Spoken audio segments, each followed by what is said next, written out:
एक ऐसा योद्धा जो सिर्फ एक तीर से पूरा युद्ध खत्म कर सकता था। जब कुरुक्षेत्र के मैदान में स्वयं भगवान श्री कृष्ण के चेहरे पर डर दिखा, पर किससे? जानिए महाभारत युद्ध का वो रहस्य जिसने नारायण को भी चिंता में डाल दिया। महाभारत का युद्ध शुरू होने ही वाला था।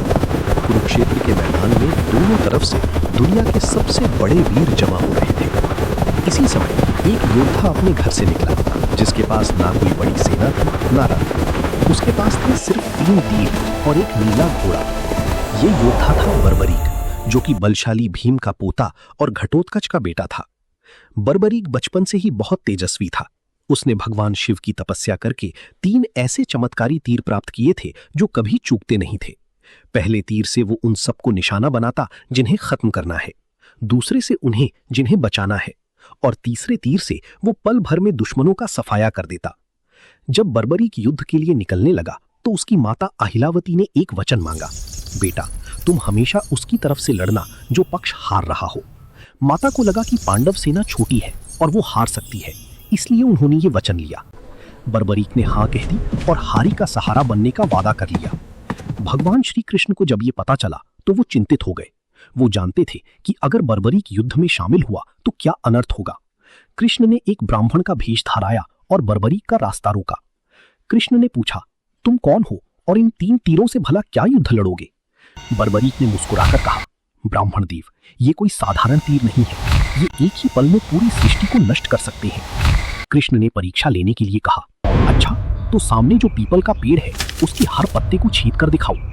बर्बरीक ने ध्यान लगाया और अपना पहला तीर छोड़ा। वो तीर बिजली की तरह घूमा और पेड़ के हर पत्ते पर एक निशान लगा दिया। कृष्ण ने होशियारी दिखाते हुए एक पत्ता अपने पैर के नीचे दबा लिया था, लेकिन तीर रुका नहीं। वो कृष्ण के पैरों के पास आकर चक्कर काटने लगा। बर्बरीक बोला, प्रभु अपना पैर हटा लीजिए, वरना ये आपके पैर को छेद देगा, क्योंकि एक पत्ता वहां भी है। कृष्ण समझ गए कि बर्बरीक की शक्ति के आगे कोई नहीं टिक पाएगा।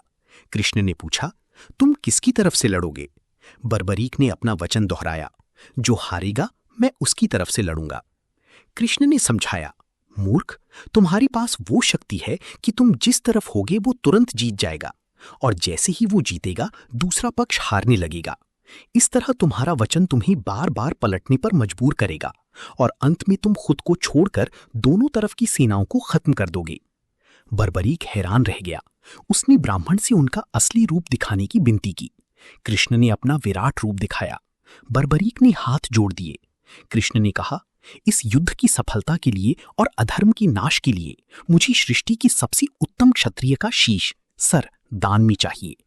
बर्बरीक जानते थे कि ये स्वयं भगवान हैं। उन्होंने बिना हिचकिचाहट के अपना सर काटकर कृष्ण को सौंप दिया, लेकिन उनकी एक आखिरी इच्छा थी, उन्हें पूरा युद्ध देखना था। कृष्ण ने उनकी शीश को अमृत से सींच दिया और एक ऊंची पहाड़ी पर स्थापित कर दिया।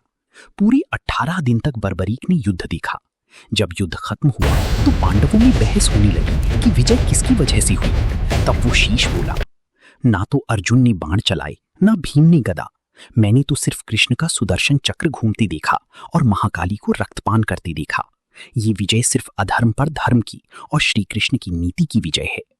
कृष्ण ने प्रसन्न होकर बर्बरीक को वरदान दिया कि कलयुग में उन्हें श्याम के नाम से पूजा जाएगा। आज उन्हें हम खाटू श्याम जी के नाम से जानते हैं, जो आज भी हारी हुई लोगों का सहारा बनते हैं। जय श्री श्याम।